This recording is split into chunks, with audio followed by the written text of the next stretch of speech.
നമസ്കാരം. ഹിസ്ബുള്ള തലവൻ ഹസൻ നസ്രുള്ളയെ കൊലപ്പെടുത്തിയ എന്നുള്ള വാർത്തയാണ് ഇസ്രായേലിൻ്റെ വലിയ ഒരു പ്രഖ്യാപനമാണ് ഇന്ന് ഇന്ത്യൻ സമയം 3 മണിയോടുകൂടി പ്രഖ്യാപനം ഉണ്ടായിരിക്കുന്നത്. 3 പതിറ്റാണ്ടായി ഹിസ്ബുള്ളയുടെ തലവനായിരുന്നു.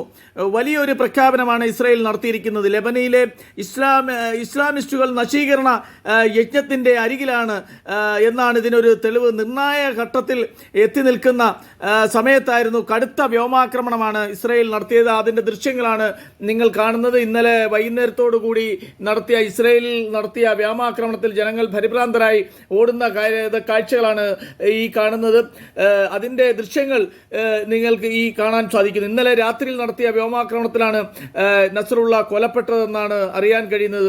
സമൂഹ മാധ്യമത്തിൽ കൂടി ഇസ്രായേൽ വെളിപ്പെടുത്തിയത്. ഹിസ്ബുള്ള ഇതുവരെ പ്രതികരിച്ചിട്ടില്ല.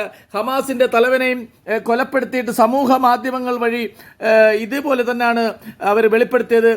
ഹസ്രൻ നസ്ബുള്ള കൊലപ്പെടുത്തിയ കഴിഞ്ഞ 32 വർഷമായിട്ട് ശക്തനായ ഒരു തലവനായിരുന്നു. ലെബനോൻ്റെയും പശ്ചിമേഷ്യയിലെ ഏറ്റവും സ്വാധീനമുള്ള ഒരു സായുധ സംഘമായി വളർത്തിയെടുത്തത് ലെബനോണിലെ ഏറ്റവും ശക്തനായ രാഷ്ട്രീയ പാർട്ടി ഒന്നായി വളർത്തിയെടുത്ത നിർണായക പങ്കുവഹിച്ചു. ഇത് ഇസ്രായേൽ സൈന്യാധിപൻ അവിടെ മാധ്യമങ്ങളോട് വെളിപ്പെടുത്തുന്നതാണ് ഈ കാണുന്നത്. ഈ കാഴ്ച അദ്ദേഹം ഈ പറയുന്നത് ഹിസ്ബുള്ളയെ വകവരുത്തിയ കാര്യങ്ങൾ സമൂഹ മാധ്യമങ്ങളിൽ വെളിപ്പെടുത്തുന്ന കാഴ്ചയാണ് ഈ കാണുന്നത്. ഇസ്രായേലിൻ്റെ ആക്രമണം ഭയന്ന് പൊതുസ്ഥലങ്ങളിൽ പ്രത്യക്ഷപ്പെടത്തില്ലായിരുന്നു.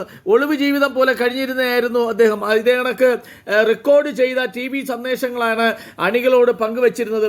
അത്രയും ഭയന്ന് കരുതലോടെ കഴിഞ്ഞിട്ടും ജീവിതം നയിച്ചിരുന്ന ഈ നസ്രുള്ളയെ ബെയ്റൂട്ടിൻ്റെ വ്യോമാക്രമണത്തിൽ കൊലപ്പെടുത്തി എന്നുള്ള പ്രഖ്യാപനമാണ് ഇന്ന് ഇസ്രായേൽ നടത്തിയിരിക്കുന്നത്. 1960 ബെയ്റൂട്ടിൻ്റെ വടക്ക് ഭാഗത്തുള്ള ഒരു ഗ്രാമത്തിൽ ജനിച്ച് 8 മക്കളിൽ ഒരാളാണ് നസ്രുള്ള. വളരെ ചെറുപ്പം മുതൽ ഇസ്ലാമിക ആശയങ്ങൾ താല്പര്യമുണ്ടായിരുന്ന നസ്രുള്ള പിന്നീട് ഇസ്ലാമിക സെമിനേരിയിൽ പഠിക്കാൻ പോയി. അതിനുശേഷം മുസാമുമായി ചേർന്നു. അദ്ദേഹം പിന്നെ ഇറാനിൽ പോയി. ഇറാനിൽ ചെന്ന് ഇസ്ലാമിനെ കുറിച്ച് കൂടുതൽ പഠിച്ചു. അവിടെ വെച്ച് പരിചയപ്പെട്ട മസൂമിയിൽ ചേർന്നു. 2006 ഇസ്രായേൽ ലെബനോനെ ആക്രമിച്ചപ്പോൾ മസൂമി കൊലപ്പെട്ടു. അതിനുശേഷമാണ് നസ്രുള്ള പ്രധാന ചുമതല ഇത് ഏറ്റെടുക്കുന്നത്, ഹിസ്ബുള്ളയുടെ തലവനായിട്ട് വരുന്നതും.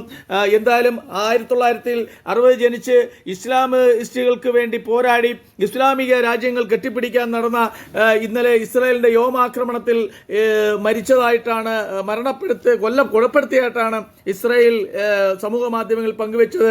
ഇസ്രായേലിനെതിരെ ആര് പോരാടിയാലും ഹമാസിനെ പോലെയും നസ്ബുള്ളയെ പോലെയും അവരെ തടയും, അവരെ അതിനു വേണ്ടുന്ന പ്രതികാരം ചെയ്യുമെന്നാണ് ഇസ്രായേലിൻ്റെ ഭാഗത്തു നിന്നുള്ള പ്രഖ്യാപനം വന്നിരിക്കുന്നത്. നന്ദി, നമസ്കാരം.